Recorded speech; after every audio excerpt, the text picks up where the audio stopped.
Welcome दोस्तों, बहुत बहुत स्वागत है आपको मेरे YouTube चैनल पे। सो दोस्तों, इस वीडियो में हम पढ़ने वाले हैं किरचॉफ लॉ को लेकर। जो दोस्तों किरचॉफ लॉ ने जो हमारे क्लास 12 के सिलेबस में है और इसको दोस्तों बहुत इंपॉर्टेंट दिया जाता है, क्योंकि दोस्तों ये एग्जाम में पूछे जाने वाला प्रश्न है। तो इसके डेरिवेशन को आज हम कंप्लीट करेंगे और देखेंगे किरचॉफ ने किस नियम को दिया और इस दो नियम दिया है, इसका लाभ क्या है और इसका हानि क्या है दोस्तों। तो दोस्तों हमें पता है कि किरचॉफ ने दो नियम दिए थे। पहला दिया था धारा के नियम, जिसको दोस्तों हम बोलते हैं इंग्लिश में करंट लॉ, और दूसरा हमारा था वो वोल्टेज का नियम था। तो हम स्टार्टिंग से हम चलते हैं और दोस्तों पहले नियम को देखते हैं, किरचॉफ के पहले नियम को, जो दोस्तों हमारा करंट लॉ यानी धारा का नियम है। तो इसमें दोस्तों किरचॉफ ने क्या कहा था, इसमें किरचॉफ ने कहा था कि जो इनकमिंग जो करंट्स होंगी यानी कि जो आगामी धाराएं होंगी वह किसी जंक्शन पे आके मिलेंगी और उस जंक्शन से फिर से वह धाराएं विपरीत दिशाओं में बढ़ जाएंगी और जो उनका जो बीजगणितीय योग होगा वो जो होगा शून्य हो जाएगा। यानी कि दोस्तों इसका अगर हम फिगर की बात करें तो फिगर कुछ इस प्रकार से इसका डोनेट करेंगे हम। जैसे दोस्तों मान लीजिए यह हमारी धाराएं हैं, ये हमारी धाराएं आ रही हैं दोस्तों,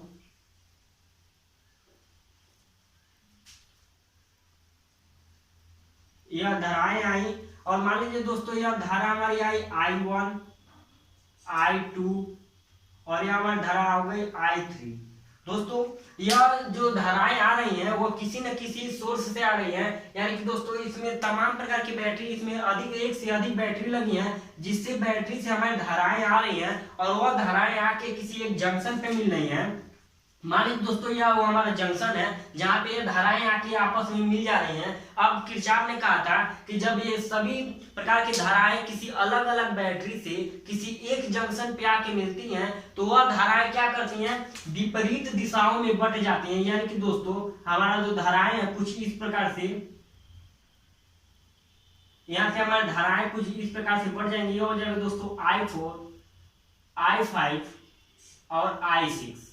दोस्तों किरचॉफ ने जो कहा था वह इस बात को सत्यापित करता है कि जो अलग अलग प्रकार से धारा स्रोतों से जो धाराएं हमारी आती हैं और वह किसी आके किसी जंक्शन पे मिलती हैं। मान लीजिए दोस्तों इस जंक्शन को यदि हम सी नाम दें तो ये जो सी पे आके मिल रही है, यहाँ पे जब धाराएं आके मिलेंगी तो यहाँ से यह विपरीत दिशाओं में धाराएं आपस में बढ़ जाएंगी और उनका जो बीजगणितीय योग होगा वो हो जाएगा हमारा शून्य। यानी कि जो किरचॉफ का जो नियम था, फर्स्ट नियम था, किरचॉफ फर्स्ट लॉ था, वह था दोस्तों करंट लॉ। करंट लॉ यानी कि दोस्तों धारा का नियम, धारा का नियम। इसमें दोस्तों जो हमारा टोटली करंट होगा, करंट वह दोस्तों इक्वल टू 0 के बराबर हो जाता है। यही दोस्तों हमारा किरचॉफ का नियम है। तो इस नियम को हम प्रूव करने वाले हैं कि आप इसे इजीली प्रूव कैसे कर सकते हैं फॉर अपने एग्जाम पॉइंट के लिए। तो इसको हम प्रूव करने के लिए क्या करेंगे, ये जो हम फिगर है इस फिगर को हम पहले इरेज के इसको बनाएंगे। इस फिगर को बनाने के बाद दोस्तों हमने यहाँ पे देखा कि मान लीजिए यह करंट सोर्स 1 है, 2 है, 3 है, यह 3 करंट स्रोत हैं। जो दोस्तों करंट स्रोत कहने का मतलब यह है कि आप यहाँ पे अलग अलग बैटरी लगा के इन धाराओं को आप भेज सकते हैं। तो मान लीजिए करंट स्रोत 1 2 3 है और यहाँ से दोस्तों हमने धाराओं को भेजना स्टार्ट किया।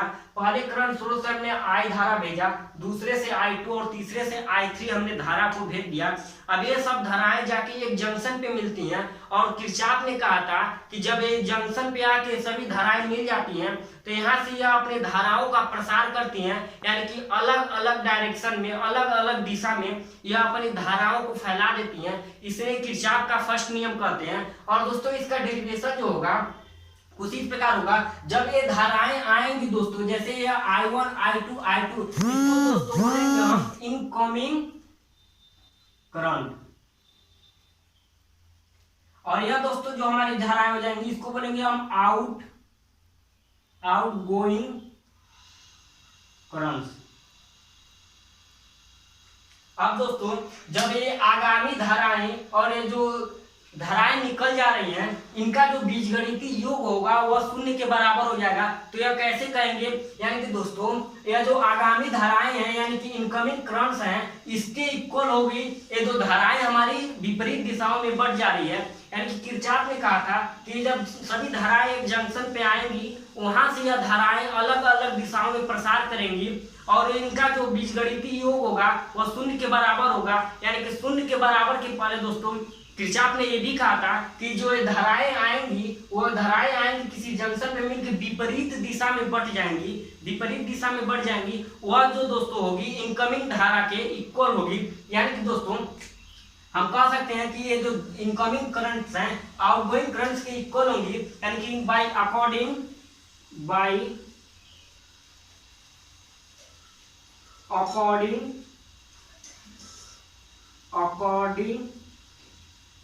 टू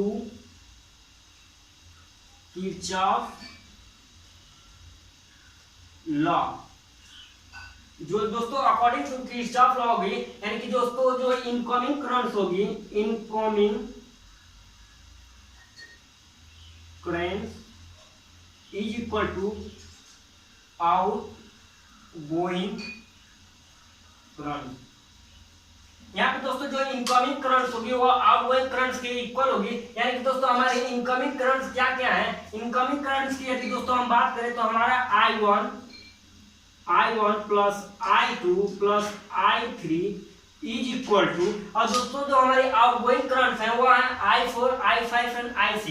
यानी कि दोस्तों I4 plus I5 plus I6, यह दोस्तों इस किरचॉफ के द्वारा यह जो इनकमिंग करंट होगी आउटगोइंग करंट के इक्वल होगी। अब दोस्तों हम क्या करते हैं, ये जो आउटगोइंग करंट है इसको हम पक्षांतर करते हैं तो यहाँ पे हमारा हो जाएगा, यहाँ पे हम करते हैं तो I1 plus I2 plus I3। अब दोस्तों जो है हमारे इनकमिंग करंट आउटगोइंग करंट होंगी या इधर आएंगे तो माइनस में हो जाएंगे, यानी I4 minus I5 minus I6 हो जाएगा। और दोस्तों इसके जो हमारा इक्वल हो जाएगा वह हो जाएगा 0। अब दोस्तों अब यहाँ पे हम कह सकते हैं कि ये सभी जो होंगी ये धाराएं तो हमारी योगफल ही होंगी, चाहे या प्लस में हो या माइनस में हो। प्लस हमारे इसलिए दिखा रहा है क्योंकि ये इनकमिंग करंट है, और जो माइनस का साइन दिखा रहा है वो बोल रहा है कि यह धाराएं विपरीत दिशा में निकल चुकी हैं। लेकिन दोस्तों हमें यदि हमें जोड़ना हो, मान लीजिए अगर हम बोले आपको 2 में से -2 को जोड़ लीजिए तो आप यह तो नहीं कर सकते कि हमने 2 में से 2 को घटा दिया, क्योंकि हमने एक दिया था पॉजिटिव आपको और एक दिया नेगेटिव वैल्यू। लेकिन जब हमने आपको जोड़ने के लिए कहा तो वहां पे हमारा नेगेटिव साइन तो आएगा ही, लेकिन आप यह नहीं कर सकते कि आप इसको घटा रहे हैं, आप यही बोलेंगे कि हम इनको ऐड कर रहे हैं। तो यहाँ पे भी दोस्तों माइनस साइन यह नहीं दिखा रहा है कि ये इसको आप इसको घटा रहे हैं, आप इसको बोलेंगे आप इसको ऐड कर रहे हैं। तो किरचॉफ के लॉ के अकॉर्डिंग हम इसको I1 I2 I3 I4 I5 I6 को हम ऐड करेंगे। और दोस्तों हमें पता है कि जब हम ऐसे किसी एक से अधिक धाराओं या एक से अधिक वस्तुओं को जब हम ऐड करते हैं तो उसको दोस्तों हम इस साइन से डिनोट करते हैं। इसको दोस्तों हम ऐसे लिख सकते हैं I is equal to 0। Hence proof हो जाएगा दोस्तों ये हमारा किरचॉफ का पहला नियम। तो आई होप आपको किरचॉफ का पहला नियम समझ में आ गया होगा। अब चलते हैं सेकेंड लॉ पे, और सेकेंड लॉ को देखते हैं, इसको और इजी बनाने की कोशिश करेंगे कि आपको और अपने एग्जाम को लेकर आप इसमें प्रिपेयर रहे और इसको आप और अच्छी तरह से सीख पाए। तो चलिए स्टार्ट करते हैं इसके सेकेंड लॉ को। दोस्तों जो हमारा किरचॉफ का दूसरा नियम है वो आधारित है वोल्टेज के नियम पे। तो किरचॉफ के दूसरे नियम को हम चलते हैं सीखते हैं। और दोस्तों जो हमारा दूसरा नियम है किरचॉफ का वो अकॉर्डिंग करता है वह दोस्तों वोल्टेज लॉ के अकॉर्डिंग काम करता है। यहाँ पे दोस्तों किरचॉफ का दूसरा नियम जो कहता है वह कहता है कि यहाँ पे जो बैटरी का ईएमएफ होगा, बैटरी का जो ईएमएफ होगा यानी कि sum of the EMF of the battery, यहाँ पे जो बैटरी का ईएमएफ है वह किसके इक्वल हो जाएगा, वह हो जाएगा सम ऑफ इसके जो करंट्स होंगे और इसके रेजिस्टेंस के बराबर हो जाएगा। यानी कि जो इसमें किरचॉफ का दूसरा नियम है उस नियम को हमें इसमें प्रूफ करना है कि जो ई है यानी कि जो ईएमएफ है बैटरी की, इसमें एक से अधिक बैटरी लगी है, उस बैटरी का जो ईएमएफ है यानी कि इलेक्ट्रिक मोटिव फोर्स विद्युत वाहक बल, वह विद्युत वाहक बल जो होगा इस बैटरी के इस परिपथ के जो रेजिस्टेंस होंगी और जो धाराएं होंगी उन धाराओं के गुणनफल के योग के बराबर होगा। तो यह किरचॉफ का दूसरा नियम है, यह आधारित हमारा वोल्टेज के नियम पे। इसमें दोस्तों हम एक परिपथ ड्रॉ करेंगे और उस परिपथ के अकॉर्डिंग हम सीखेंगे कि आप उसे इजी कैसे समझ सकते हैं। यहाँ पे दोस्तों परिपथ हमारा कुछ इस प्रकार से होगा। मान लीजिए यहाँ पे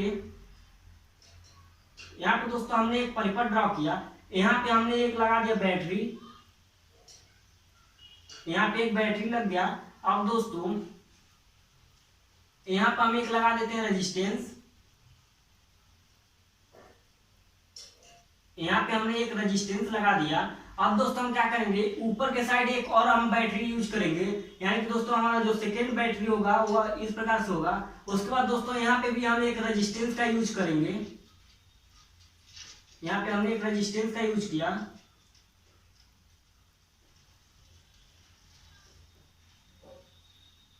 कुछ इस प्रकार से दोस्तों हो जाएगा। यहाँ से दोस्तों हम बैटरी को हटाकर थोड़ा परिपथ को और बड़ा बना देते हैं ताकि आपको इजी हो जाए इसको सीखने में। तो हम परिपथ को और बड़ा बनाने के लिए क्या करते हैं, बैटरी को थोड़ा एक परिपथ और बना देते हैं जिससे यह और इजी हो जाए आपको समझने के लिए।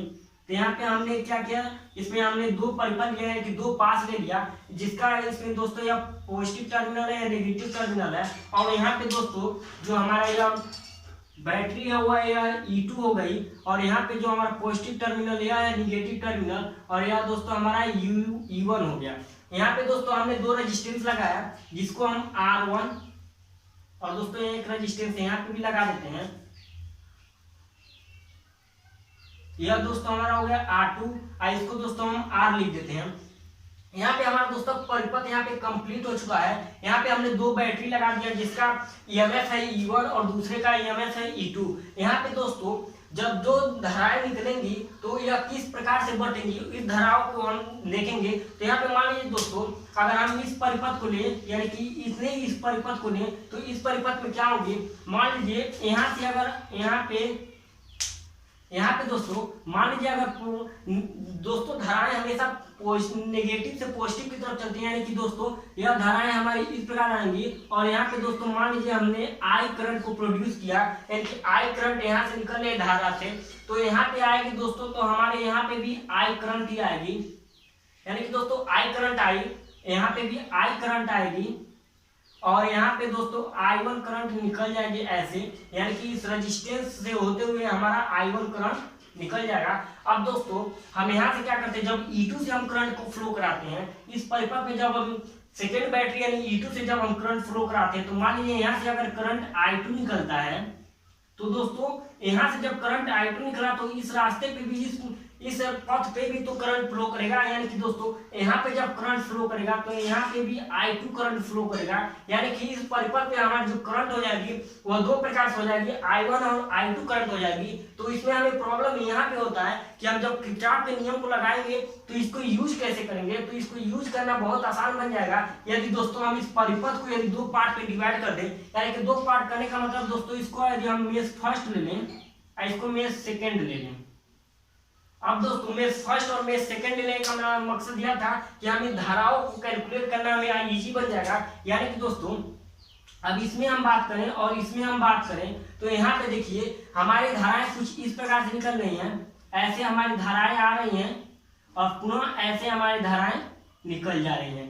और इस परिपथ में भी हमारा कंडीशन कुछ इस प्रकार है कि इस प्रकार से धाराएं आ रही हैं और इस प्रकार से धाराएं निकल जा रही हैं। तो दोस्तों यहाँ पे अगर हम मेष 1 की बात करें तो किरचॉफ के नियम के अकॉर्डिंग अगर मेष 1 की बात करें कैलकुलेशन की, तो इसमें धाराओं का जो कैलकुलेशन होगा कुछ इस प्रकार होगा। इन मेष फर्स्ट लेते हैं, इन मेष फर्स्ट दोस्तों मेष को